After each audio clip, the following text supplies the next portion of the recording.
율법이 여전히 유효한가요? 우리는 그 목요일 성경 공부를 통해서 지난 2달 반에 걸쳐 갈라디아서를 막 끝냈습니다. 갈라디아서는 반복적으로 율법과 복음을 날카롭게 대립시키면서 율법은 아무것도 아니고 복음과 믿음만이 살 길이다, 구원의 길이라는 것을 강조하는 그 성경입니다. 그런데 우리는 지난 한 주간 동안 또 묵상의 말씀이 야고보서 아닙니까? 지금 계속 야고보서를 묵상하고 있는데 야고보서를 보면 또 다른 주장을 펴고 있어요. 오늘 본문의 얘기만 봐도 행함이 없는 믿음은 그 자체가 죽은 것이라. 사람이 행함으로 의롭다 하심을 받고 믿음으로만은 아니니라. 우리가 가지고 있는 이 하나의 성경이 전혀 다른 상반된 주장을 지금 펴고 있습니다. 우리는 어느 쪽을 선택해야 되는지 잘못 혼란스럽습니다. 이럴 경우는 이제 예수님은 뭐라고 하는지 이제 그 원류를 좀 또 들어봐야 됩니다. 예수님은 이렇게 말씀하시네요. 내가 율법이나 선지자를 폐하러 온 줄로 생각하지 말라. 폐하러 온 것이 아니요 완전하게 하려 함이라. 진실로 너에게 이르노니 천지가 없어지기 전에는 율법의 1.1획도 결코 없어지지 아니하고 다 이루리라. 그러므로 무엇이든지 남에게 대접을 받고자 하는 대로 너희도 남을 대접하라. 이것이 율법이요 선지자니라. 여기에 경쟁이라도 하듯이 그 예수님 뒤를 따라온 바울 사도는 말합니다. 무릇 율법 행위에 속한 자들은 저주 아래 있나니 하나님 앞에서 아무도 율법으로 말미암아 의롭게 되지 못할 것이 분명하니 이는 의인은 믿음으로 말미암아 살리라. 예수님과 바울이 서로 경쟁하듯이 서로 상충된 주장을 지금 하는 것 같습니다. 예수님은 율법은 결코 없어질 수 없다고, 단지 완성되어 갈 뿐이라고 그렇게 주장하십니다. 반면에 사도 바울은 율법은 고작해야 우리를 저주 아래 놓이게 하는 것일 뿐 우리를 살리는 데는 전혀 도움이 되지 않는다고 합니다. 신앙생활을 좀 더 진지하게 해보려고 하는 사람, 그리고 말씀에 기반을 두고 신앙생활을 하고자 하는 사람들에게는 혼란스러울 수밖에 없습니다. 신앙생활이 있어서 더 이상 무엇을 지켜야 하느니, 실천을 해야 하느니 하는 그런 율법적 요소는 더 이상 필요 없습니까? 그렇게 하면 우리는 때때로 마음을 잡아봅니다. 그거 우리가 해와야 얼마나 돼? 그러고 탁 내려놔 보세요. 양심이 편하지를 않아요. 그죠? 양심. 주장은 그렇게 해놓고도 양심이 편하지를 않아요. 그럼 아무렇게나 살면 됩니까? 그렇다고 해서 그리스도인은 이렇게 살아야 돼. 말씀을 따라 살아야지. 행함이 없는 그런 믿음이 무슨 소용이 있어? 이렇게 주장을 한번 해놔 보세요. 그러면 그쪽은 더욱 어려워요. 사실 이런 논란과 갈등이 지난 2000년 동안 굉장히 많이 신학계에서도 논란이 되어 왔습니다. 그리고 또 이쪽 편이야 저쪽 편이야 해가지고 이제 파도 갈라지고 교회도 갈라지고 그랬던 것이죠. 글쎄, 오늘 말씀을 통해서 이 모든 의혹이 완전히 다 해소되면 좋겠지만은 여전히 큰 주제입니다. 그러나 이런 생각을 해볼 수 있습니다. 이렇게 상반된 것을 이렇게 갈등을 하게 하는 것은 무엇인가 우리가 꼭 알아야 될 뭐를 좀 놓치고 있지 않나, 그런 생각을 해볼 수 있어요. 그럴 경우는 또 다시 예수님이 어떻게 그 문제에 대해서 이해하고 계시는지 어떻게 행동하고 계시는지를 살펴보는 것이 답입니다. 다른 길이 없어요. 우리가 성경을 보는 그게 하나의 방법이에요. 구약과 신약이 서로 상충되고 갈등을 빚으면 신약의 눈으로 구약을 보면 되고요. 또 신약 안에서도 서로 상충되면 복음서 관점으로 그것을 보고 이렇게 해서 좁혀가면서 이것을 이제 일치시키려는 그런 노력이 필요합니다. 근데 오늘 이제 본문이 바로 이제 그 율법에 관한 한 신뢰를 얘기하고 있어요. 율법이란 말을 쓰지 않았지만 이제 근데 사실 예수님도 당시 유대인 남자였잖아요. 그러니까 율법에 대해서 자유로우신 분이 아니었습니다. 그렇다고 해서 당시의 종교 지도자들처럼 바리새인과 서기관들처럼 율법에 꼭꼭 묶여져서 꼼짝도 못하는 분은 또 아니었어요.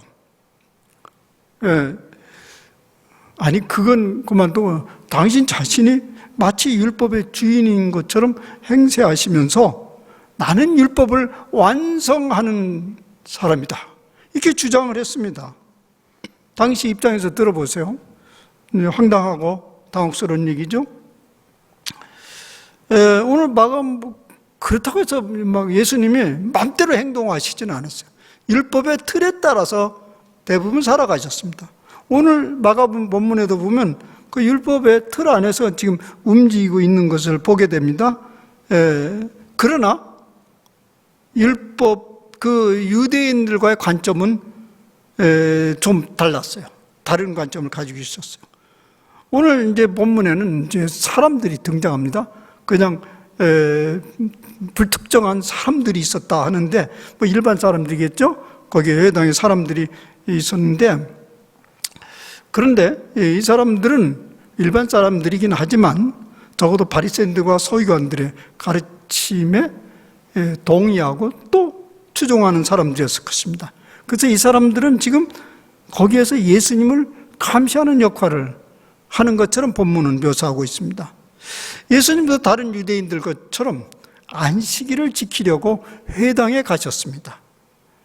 그런데 그곳에 때마침 손 마른 사람이 거기 있었습니다. 손을 제대로 사용하지 못하는 사람이겠죠. 그런데 유대인들은 벌써 알고 있었어요. 예수님이 저런 사람을 보면 절대 그냥 지나가지 않았다. 무슨 치유행위라도 할 것이다. 이걸 이미 알고 있으면서 그 청중들은 예수님을 주시해 보고 있었습니다. 왜요? 만약 자신들의 예상대로 예수님이 그런 행동을 하면 이제 예수님을 고발할 확증을 현장에서 찾아내는 것이죠. 이런 아주 복잡한 이 과정 속에서 예수님은 안식일을 지키는 데 있어서 다른 사람과 다른 관점을 지금 펼치고 있습니다. 예수님도 다른 유대인처럼 좀 회당 예배에 참석하셨고요. 성경 다른 곳곳에 봐도 예수님은 안식일에 정기적으로 예배하러 가셨어요. 꼬박꼬박 예배에 가신 걸로 봐요. 그 복음서에 곳곳에 계속 나오는 거 보니까. 그리고 거기 나와서 그들이 하는 것처럼 함께 말씀도 봉독하고 때때로 기회가 주어지면 오늘로 말하자면 설교도 하셨습니다. 그런데 전반적으로는 그들의 전통대로 그대로 앵무새처럼 따라하지는 않았어요. 그래서 그것이 이제 자주 문제가 일어난 것이죠. 오늘도 그런 사건이 벌어지고 있어요.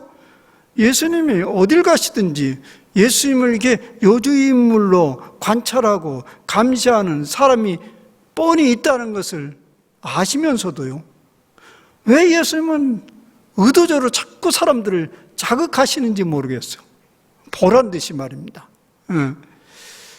사실 시청각 교육이죠. 아주 그런 상황이 탁 벌어질 때 사람들을 충격을 주면서 이것이 내가 말하고자 하는 것이다, 그런 시청각 교육을 한 것이죠. 사실 예수님은 모든 환경, 주변 환경을 진리를 선포하는데 아주 적절하게 사용하시곤 했어요. 탁월한 교육가고 설교자였습니다. 예상대로 예상대로 해당 예배가 끝난 후 손마른 사람을 공개적으로 일어서게 합니다. 공개적으로 조용히 가서 나랑 개별적으로 만나자 하지 아니하고 공개적으로 일어세웠어요. 그리고 치유행위를 하셨습니다. 사실 예수님이 안식일법을 정면으로 도전한 것입니다. 이 안식일법의 시행세칙 아래 이런 얘기 있습니다. 안식일날 치유행위를 해서는 안 됩니다. 예외적인 거 있습니다. 생명이 경각간에 달려진 것 외에는. 근데 손 마른 게 어제도 손 말았고 그제도 손 말았고 뭐 그게 내일 한다고 무슨 문제가 일어나요? 근데 예수님은 그 일을 해버렸어요. 유대인들이 볼 땐 저건 의도적으로 안식일을 철저히 깔아뭉개려고 하는 거다 생각했겠죠. 근데 예수님은 그런 의도 아니었습니다. 뭐 그런 의도였다면 뭘로 회당에 와요? 밖에서 치유행위 하지요? 율법을 무너뜨리는 의도가 아니었고요. 도리어 그 율법을 안식일을 본래 목적에 맞도록 지켜야 하는 것이 무엇인지를 보여주고자 했던 것입니다. 이 장면에서 예수님은 청중들에게 묻습니다. 이제부터 교육이 시작됩니다. 시청각 교육을 된 다음에 이제 이것을 하나하나 이제 따지고 묻는데 그냥 이렇게 교육을 한 게 아니라 그들에게 답을 요구하거나 그들에게 행동을 요구해 자극을 줘야 이제 배움을 가지고 있기 때문에 그래서 이렇게 묻습니다.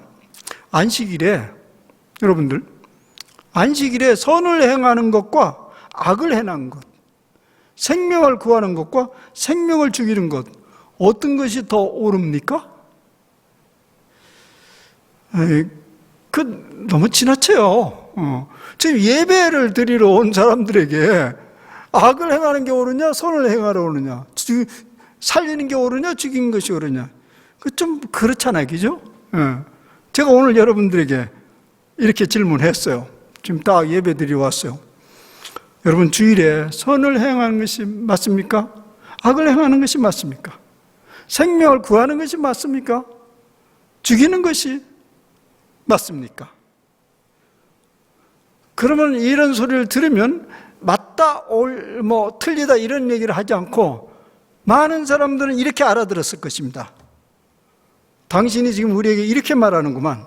차라리 주일날 이 먼 곳까지 오고 가는데 하루를 소모하지 말고 선을 행하고 밖에서 돌아다니면서 선을 행하고 사람 살린 일을 행해야지 왜 여기까지 왔냐. 그것들 다 모르는 척하고 여기에서 예배 드린답시고 앉아 있습니까? 제가 그렇게 얘기했다면 어떻게 됐을까요? 예수님이 지금 그런 일을 한 것입니다. 정령들은 어떻게 생각했을까요? 기분 나쁘게 생각했죠. 성경에 보면 잠잠했다고 그랬어요. 아무 말도 하지 않았다고 그랬어요. 예수님 말씀이 지당해서 얘기 안 했을까요? 몇 가지 이유겠죠. 말도 안 되는 소리다. 아니면 못마땅히 생각한 거죠. 우리를 무시해? 우리가 지금 이 자리에 앉아 있는 것이 악을 행한다고? 죽이는 일이라고? 그러면서 괘씸한 생각이 들면서 예수님을 이제 법정에 세울 결정적인 빌미를 더욱 적극적으로 찾고 있었던 거죠. 그런데 예수님의 다음 반응을 통해서 또 다른 추측을 하게 됩니다. 다음 반응이 일어나요. 예수님이 말 못하고 있는 이게 이제 주저주저 하는 청중들에게 다시 또 도전합니다. 이제 그들의 마음을 그들의 마음이 완악해져서 탄식하고 노하셨다. 휴. 그리고 눈을 째려보면서 한숨을 쉰 거죠. 사실 청중들은, 여기 모인 청중들은 안식일을 늘 그렇게 지켜왔어요.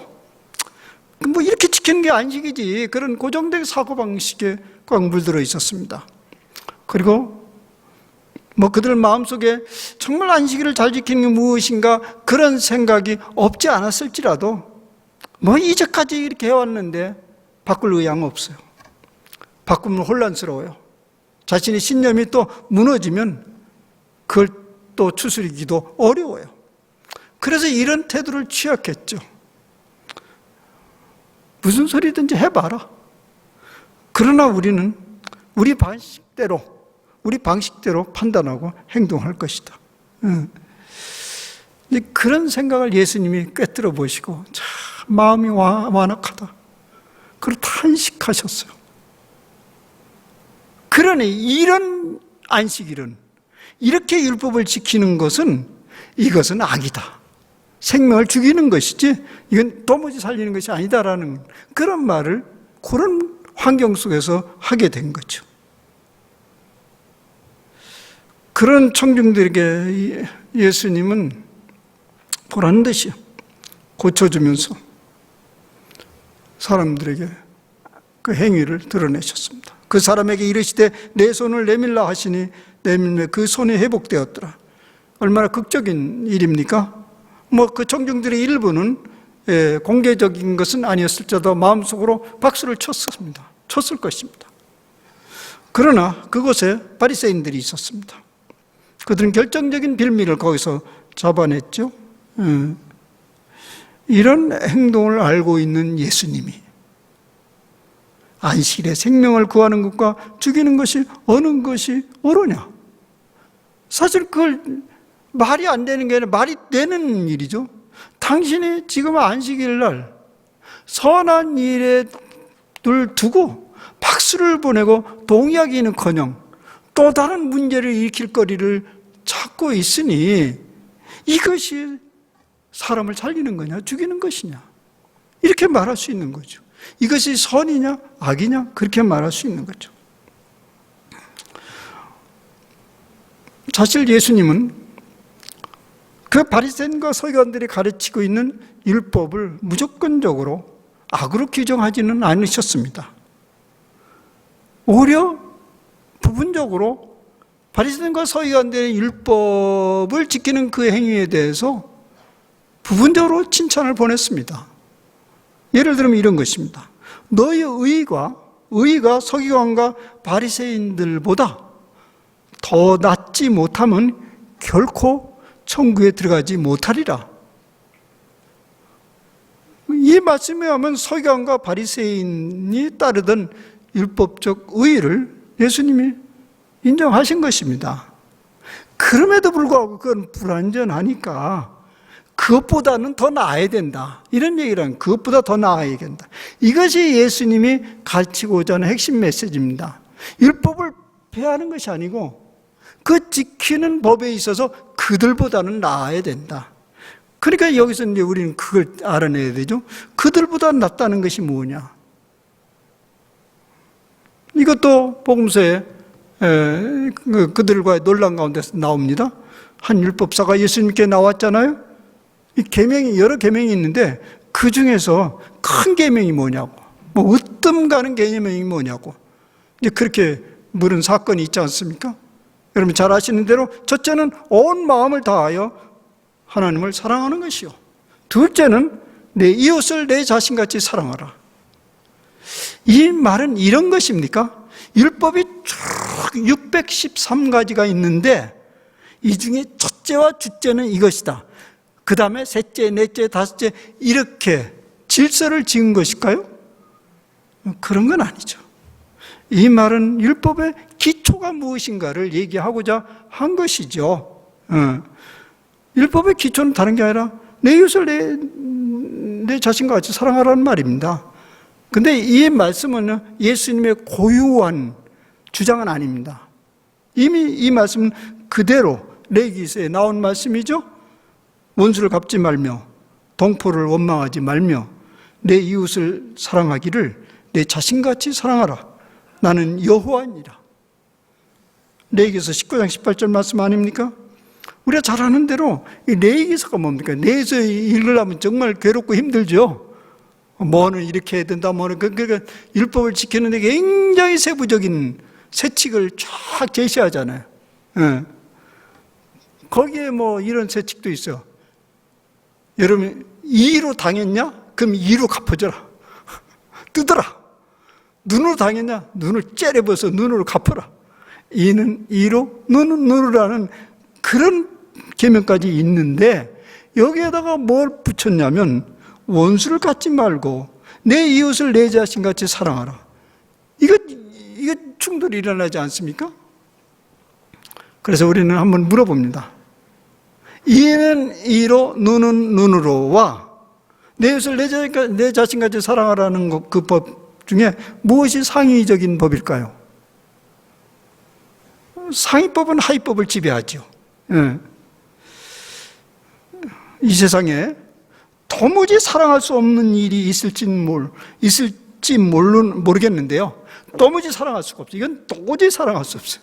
우리 마음속에 즉시 답이 나오죠. 물론 있지. 그럴 경우는 이는 이로, 눈은 눈으로 법을 사용하라는 거예요. 도무지 사랑할 수가 없어. 할 수 없지. 뭐 그렇게 하라는 거죠. 그러나 율법의 근본 정신은 갚는 것이 아니고 끌어안는 것이라는 것을 얘기하는 것이죠. 그러니까 그 다양한 법은 할 수 없이 주어지는 자선책이죠. 그죠? 뭐 성경에 이혼하라, 이혼 증서를 주고 이혼해라 이런 법을 모세의 율법에 있는데 예수님 그걸 가지고 유대인들이 막 예수님께 들이대니까 정말 답답했던 거죠. 너희들이 악함으로 이런 법을 할 수 없이 만들었지만 절대 의원에서는 안 된다. 이것이 내 주장이다. 이런 얘기를 하셨습니다.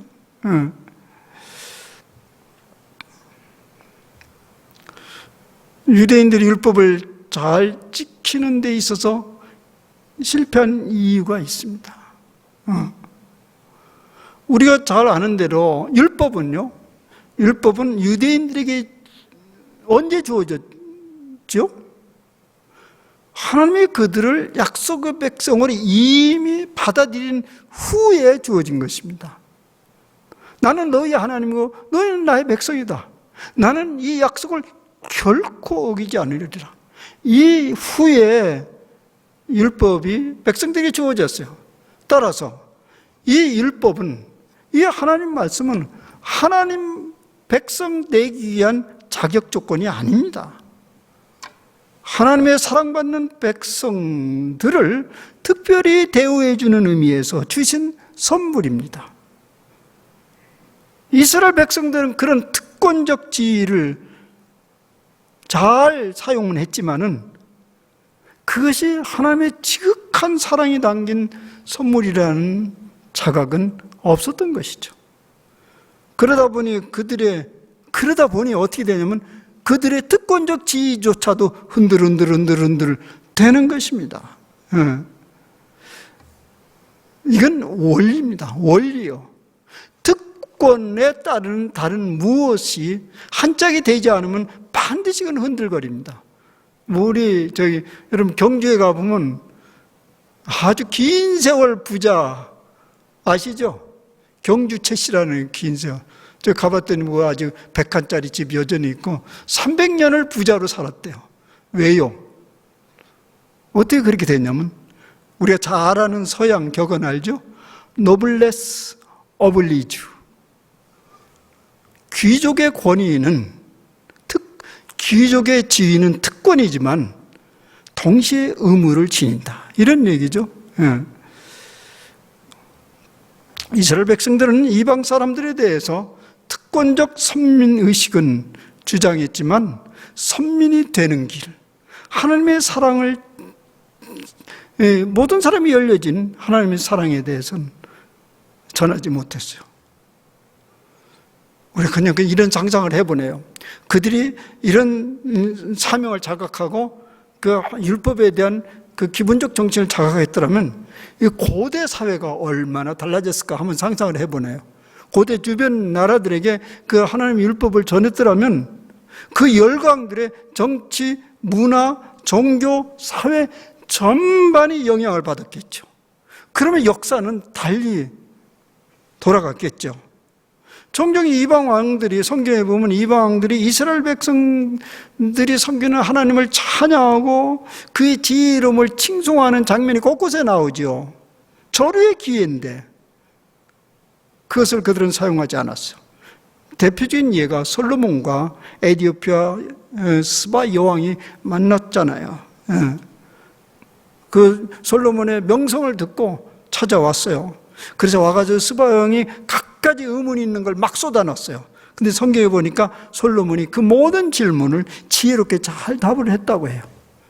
그래서 이 스바 여왕은 입을 쫙 벌리면서 복되도다 당신의 사람들이여, 복되도다 당신의 이 신하들이여, 항상 당신 앞에 서서 당신의 지혜를 들음이로다.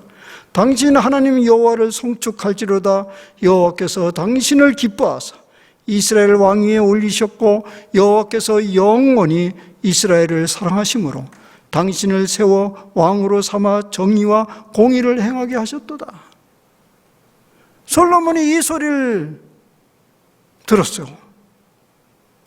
만약 이 순간 이것은 하나님이 주신 선물 때문이야, 사랑이 가득 찬 선물 때문이야 라고 자각했다면 그 영광을 홀로 꿀떡 집어삼키면 안 되죠. 함께 그 순간 나눴어야 되잖아요. 그러나 이스라엘 왕들은 그렇게 하지 않았습니다. 성경 어디에도 유대 문화가 이방 나라에 전파되었다는 기록은 없습니다. 도리어 이방 사람들은 그 이방 것들은 율법을 누릴 자격이 없다고 규정을 해버렸어요.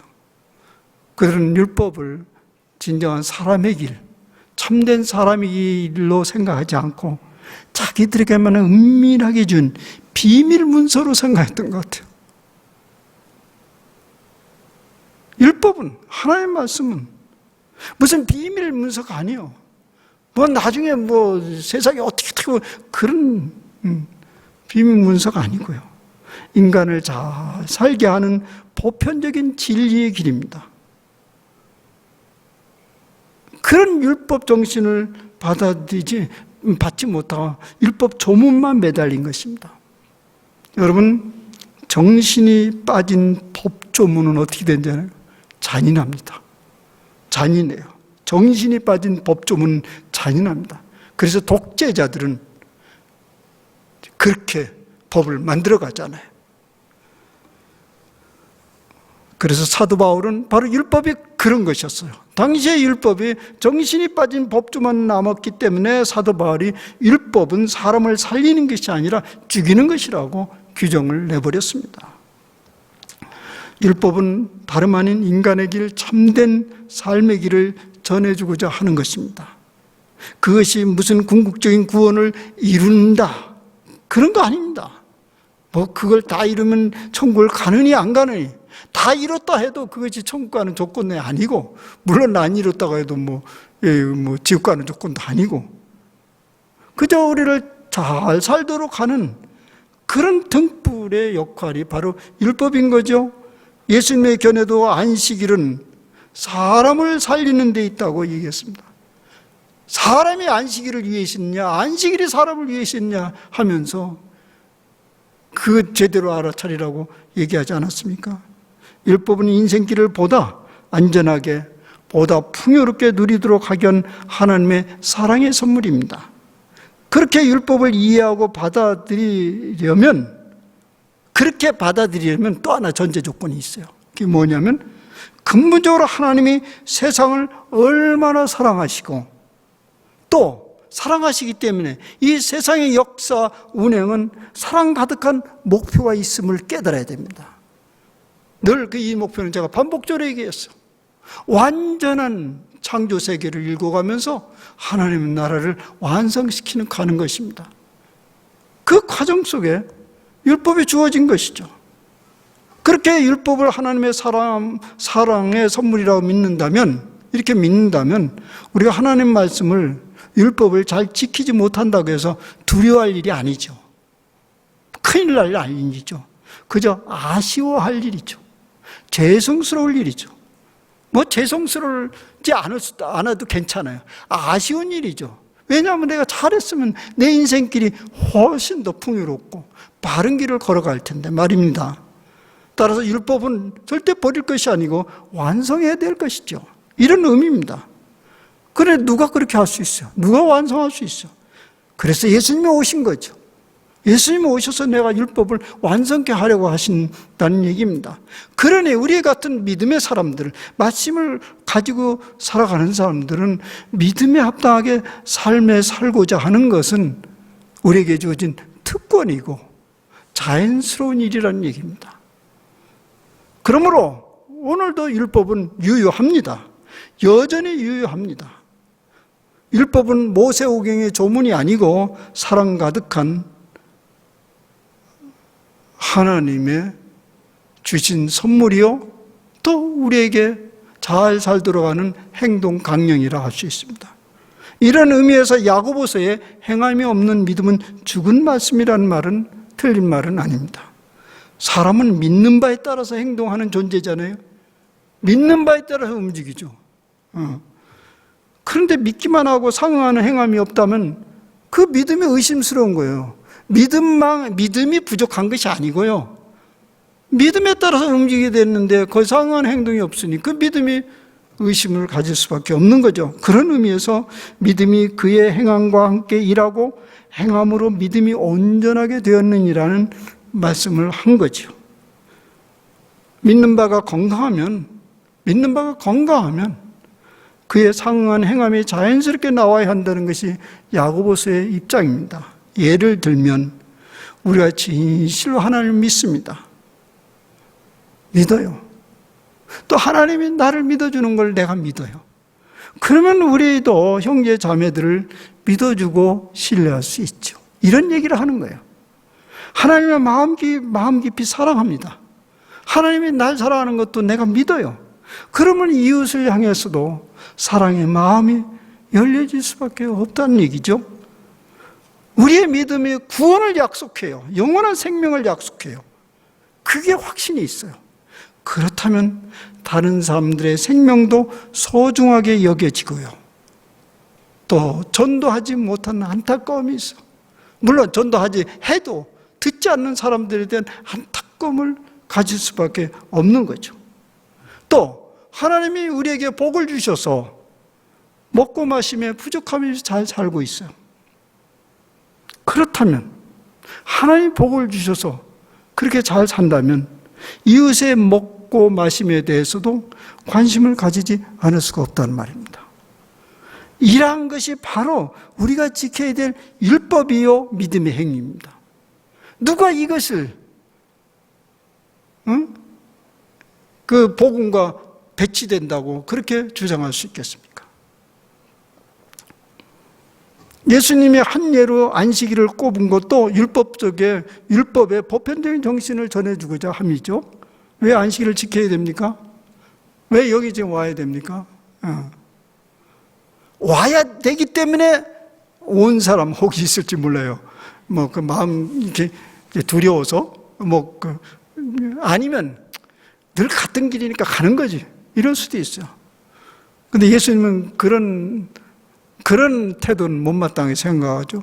안식이 우리를 기쁘게 하고 우리를 복되게 하기 때문에 이날 우리에게 영적인 쉼을 주고 양식을 주기 때문에 그렇게 안식일을 우리가 자발적으로 달려온다면 그것이 안식일을 거룩하게 지키는 것입니다. 그렇게 반복적으로 안식일을 지키는 동안 우리가 생명의 풍성함을 누리게 되죠. 그러면 이런 행위가 자연스럽게 다른 사람들과 세상에 선한 영향을 미치게 된다는 거죠. 이것이 행함이 있는 믿음이라는 얘기죠. 믿음과 행위를 딱 이렇게 날카롭게 갈라놓고 행위 따로 믿음 따로, 그래서 합이 하나요 이렇게 하면 틀린 거예요. 믿음, 나 믿습니다. 그렇게 믿는 자는 이런 행동도 해야 돼. 붙여놨어. 마침내 합이야. 그건 아니에요. 여기서부터 이렇게 흘러나오고 또 여기서부터 이렇게 또 믿음을 공고하게 하고 그런 것을 말하는 거죠. 그럼에도 불구하고 우리가 아무리 그렇게 행함을 한다고 해도 하나님이 인정할 만큼 충분한 의인은 되지 못합니다. 그것이 이제 바울이 얘기하고자 하는 건데요. 그래서 예수님께서 율법을 완전하게 하시려고 오셨다고 하신 것입니다. 예수님께서. 그럼 또 이렇게 저항을 할 수 있어요? 근데 왜 행함이 있는 믿음을 강조하는가? 예수님 완전하게 하면 되죠?